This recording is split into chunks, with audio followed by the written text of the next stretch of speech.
Hello guys! So 2 days nang nag-uulan, which is good kasi super dry ng ating garden. So ngayon punta tayo dito sa harap. Ayan si Bebang dito. Yan yung aking sunflower. Oh, napakaganda. Medyo tuyo na to. Ibig sabihin, ma-harvest na natin yung seeds pag na-dry siya. And then next year magsasaboy ako ng maraming buto. Simula dito, gusto ko siya puro sunflower. Tingnan niyo, super. Yan, makulimlim na naman. Ayan, oh. Ang ganda ng ating sunflower. Gusto ko siya dito rin. Ito may bago. Hindi pa na, buto-buto pa. Ang ganda niya, guys. Dito sa side ng bahay. So, gusto ko siya dito rin siya sa unahan. Ayan ang aking aloe vera na nabili ko pa to. Kala ko ba ito nabili? Nabili ko to sa Trader Joe's yung pagkagaling namin sa New York. Tingnan nyo, buhay na buhay pa siya. Ipapasok ko yan sa loob pag winter. Tingnan natin. Sa malaking pot, lalagay natin. Yung mga bagong usbo. Dito ko na lang siya sa unahan nilagay. And then dito ko lalagay yung sunflower natin. Ayan. Tapos kung matatandaan nyo, last year, ito yung mga halaman ko na natuyo. Bumalik na siya ulit. Ayan, oh. Ayan. Ito half. Pero at least yung kalahati. Ayan. Tapos to, yung bulaklak na to, yung buto niya, pag nabuksan siya, pumuputok siya, nagiging ganyan. Tapos ito, ang roses na hindi namin na-harvest. Napabayaan na. So ngayon, yun nga, kinausap kami ni Manong na may ahas siya dun sa kanyang garden. Pero I don't think tinanggal niya kasi meron siyang bush dun. Marami siyang bushes ng parang mais, basta mayabong yung kanyang basta hindi ko ma-explain kung gaano ka may halaman siya na parang talaga mayabong, yung ganon, nasunod-sunod. So dun daw nagtatago. So malaki, ang sabi niya is garter snake, which is yung garter snake naman hindi siya poisonous. Pero nakakatakot siya, mukhang poisonous dahil meron na siya dating nahuli eh. Pero maliit pa dahil may tambak siya doon na parang compost. Kasi pareho ko siya, gumagaya din siya sa nagko-composting siya. Pero ang ginagawa niya, yung mga dahon, tinatambak niya lang lahat doon sa likod ng bahay. So mataas yung dahon, tapos naging parang lupa na siya. Tapos nga, nakita niya nandun. So binidyohan ko yun one time. Pero for some reason, hindi ko nalaman kung nasan yung video. Ayan, nakasilip na mga pusa. Kahapon nga, kinausap niya ako na meron daw malaki. So, parang yung garter snake. Yung garter snake, ipapost ko siya dito sa kabila. Siya, may dilaw siya na kulay. Kaya akala mo parang, pero actually nakakatulong siya sa garden. Ayan, yung mga kuting gusto nang lumabas. Actually, malaking bagay siya sa garden. Kasi kinakain niya yung mga peste sa garden. Yung mga yun nga, siguro mga dagarin or something. Kaya lang yung iba, napapagkamalan na siya, na poisons. Kasi yung kulay niya, matingkad na dilaw. Tapos, siya, parang itim. Tapos, meron din daw isa. Yun daw, nakita niya yun dati. Dati, nakita niya yung garter snake na yun. Siguro yung isang araw lang. Tsaka ilang beses na raw na malaki yung tiyan. Kaya pala daw nauubos yung kanyang, meron kasi siyang fish pond doon eh. Kaya pala daw nauubos yung kanyang isda. Tapos one time, nahuli niya is yung daw isda, kalahati na sa bibig. So siguro akala niya pusa yung kumukuha. Pero actually yung ahas. And then meron daw doon din. So malaki na raw yung garter snake. Kasi nga ang pagkain is isda eh, yung isda niya. So mabilis lumaki. And then meron din daw black snake. So yung black snake naman, nung kaunahan ako mag-garden dito, nung pagkalipat namin dito sa bahay, is garden snake, black snake. Actually, essential din yun sa garden actually kasi sila yung kumakain ng mga daga. Kaya lang nakakatakot pag meron kang black snake. Kasi siya, maganda yung garden niya. Kaya lang may mga tambak rin siya dun sa likod. Tsaka yung meron siyang bushes na talagang mayabong. So, yun. So, hindi ko alam kung lumilipat dito sa amin yung mga snake or baka lumipat or something. So, hindi natin alam. Kaya, parang binalaan niya lang kami. Parang kung sakali baka daw maapakan namin or something. Pero, ngayon, checkin ko yung aking talbos ng kamote. Kasi, syempre, sabi nyo nga, doon nagtitigil yung mga, doon nagbabahay. Kasi, malilom. Tago sila. Walang magbabother sa kanila. So, ngayon, si Manong kasi ayaw niya ng pusa. So, meron ding nagtanong sa inyo or bakit hindi na lang hindi na lang palabasin yung pusa all the time. So, hindi. Kasi nga, yung kapitbahay namin si Manong, hindi siya mahilig sa pusa. Kwento raw ni Manong sa asawa ko, lumaki siyang may pusa. Pero ngayon, ayaw niya ng may pusa. Kasi nga, meron siyang mga fish pan doon. And dati, si Bebang yung nangunguha ng isda niya. Kaya si Bebang, tinataboy namin siya pagka may nagpipick up ng basura.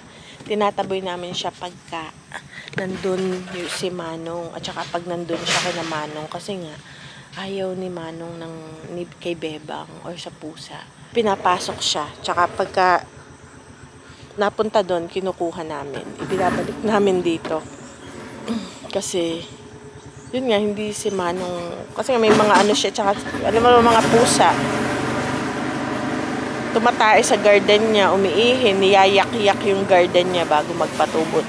Bago ka makapag-start ng garden, tapos yayak-yakin lang. So, speaking of pusa, palabasin na natin sila. Nakalak pala to. So, pag nakalak to, yung isang nakabukas. Pag yung isang nakasara, ito yung bukas. So, kaya wala kaming pusa. Kaya wala kaming ahas na nakikita dito sa ating garden. Kahit na yung garden natin is super madamo, super yung hindi na siya magandang tingnan. Kasi nga, ang cute! Ready to go na, oh! At saka exercise din yun ng mga pusa. Okay, puntahan natin yung Ayan, cantaloupe. Sana lumaki siya na. Kahit late na. Tapos tama, nag-ulan ng 2 araw. Hanggang ngayon, umaambon-ambon pa. Ang daming bunga ng figs, guys. Ito, dito ako natatakot kasi nga, maano to eh. Hindi mo makita ang nasa ilalim. Ayan. Ayan, may fig na. Ayan, guys. Kunin ko na yung fig na yun. Yan eh, pag may pa isa-isang bunga, hatiin pa namin yan sa 4. Aray ko. Ayan. Malalaglag na to. Ow! Makati pa naman yung Ayan, may fig na, guys. Okay. Baka meron pa dyan. Meron pa nga, guys. Ayun pa. Sana walang guys. Itas din tayo ng figs pag may time. Uy, guys, ayan. Ito pa, oh. Oh my. Ayan, nakatatlo tayo. Tatanggalan ko pa sana ng dahon kasi meron guys nagsasabi sa inyo. Tanggalan ko ng dahon. Uy, ang dami. Uy, ito pa guys. Ayun pa. Uy, nagtatago. Ito pa. Uy. Wow, meron pa dun. Ayun, meron pa isa. Balikan ko as usual. Surprise. So, nakita ko kahapon na may isa. Hindi ko alam na meron pa palang more than isa. Ayun guys. Oh. Pick up pa tayo. Kasi may nakita pa ako. Kaya hindi ako nagdala ng plato. Hinihintay ko lang yung magbabasura. Okay, saan ko nakita yung isa? Ay, meron pa dun. Ayan, guys. So, malaki-laki rin to. Punta tayo dun sa kabila. Punta ako dun sa kabila. Around this time kasi yung niya. Okay.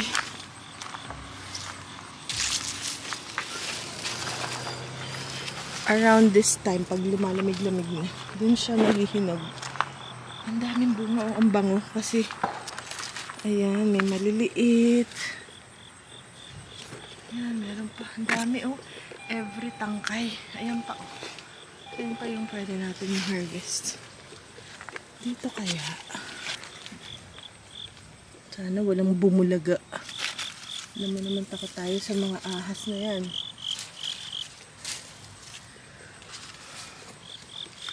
Dito, wala pa. Okay. Sa side na to, wala pa siya. Okay. Wala. Din lang sa side sa kaliwa. Dito sa kanan, wala. At wala ring ahas so far. Dito tumatambay yung mga pusa pag yung mga kuting kasi malilim. Tingnan ko dito. Aba, may mga blackberries pa guys na humahabol. Okay, so yan pa. Ang dami nitong bunga, especially this year. Tsaka mabango siya. Kaya alam mo na may hinog. Kasi mabango siya. So hindi ko na kailangan tanggalan ng dahon. Kasi may mga nagsasuggest sa inyo, tanggalan mo ng dahon para lumaki yung bunga. Hindi ko na nagawa. Hanggang sa yan, lumaki na yung bunga. Wow! So, tingnan natin dito. Kung saluyot, makikita naman kung may ahas. Ay.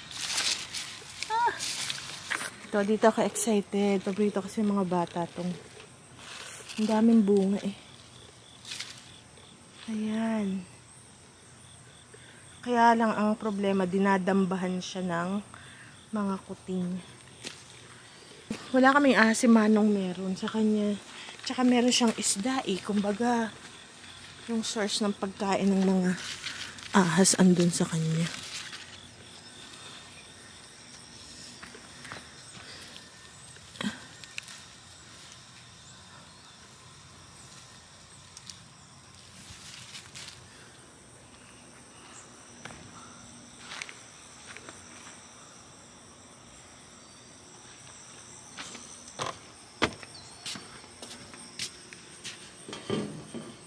Tapos yung malunggay natin, oh. Tapos na rin. Papasok ko yun sa... Ang problema ko lang dito, guys. Tinataihan siya ng pusa. Tinataihan ng pusa. Akala nila litter box to. So, binabalutan ko ng papel. So, palayain na natin ang mga pusa. So, pinapalayan namin sila. Ayan. Kasi, para maka-exercise. O, diba? Ini-scratch nila yung puno ng mansanas. Ito, guys, ay puno ng mansanas. Ito. Apple tree ito. Ayan, o. Ini-scratch ng pusa. Diyan yung parang scratching post nila. Hindi siya magbubunga, I think, dahil wala siyang kapartner. Wala siyang pollinator na puno. So, yan. Nakalaya na ang pusa. So, hanggang dito lang sila. Bawal silang kumain. Uy, may na hunter sila eh. Umaakyat sila guys dyan sa puno na yan. Hanggang taas. Kaya pwede uy, may nakain siya. Ano yan? Aba, may cricket! May huling cricket. Si Jackie Lou. Ang bilis niyang uy, kinain niya. Extra protein yan. Ang galing. Ayan ang cricket. May cricket. Jackie Lou. Lalaki. Ayan. Itong lalaki. Sino ka? Ay, si Hercules. Ito si Cheesecake. Lalaki to. Ito yung pinakamalaki. Kamukhang kamukha ng nanay. Nga pa nagtatanong doon sa nanay. Nitong mga kuting. Pina-adapt na namin siya guys. Kasi nag-agawan pa. Pina-adapt niya sa mga simula na panood yung panganganak nitong nanay nito sa kanila. Tamo, ang laki na nila ngayon. I think 6 months na tong mga to. Wala pa. Hala! Very sweet to eh. Ito gusto na yung nakahag to.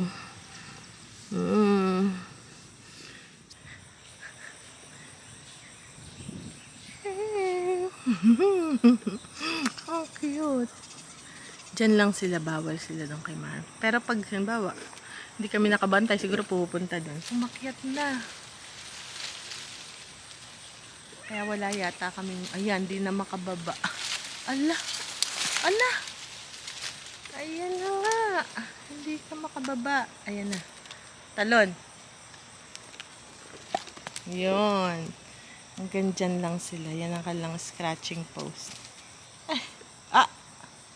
Yun na yung kinamanong na boundary. Hindi guys, mukha lang malaki yung property namin. Pero actually, hanggang dun lang yun. Hanggang dito lang siya.